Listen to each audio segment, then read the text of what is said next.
الرحمن الرحيم لله ما في السماوات وما في الأرض وإن تبدوا ما في أنفسكم أو تخفوه يحاسبكم به الله فيغفر لمن يشاء ويعذب من يشاء والله على كل شيء قدير.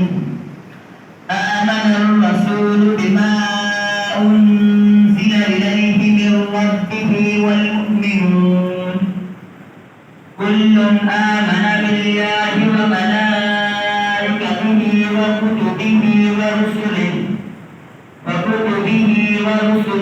لا نفرق بين أحد من رسله وقالوا سمعنا وأطعنا غفرانك ربنا وإليك المصير. لا يكلف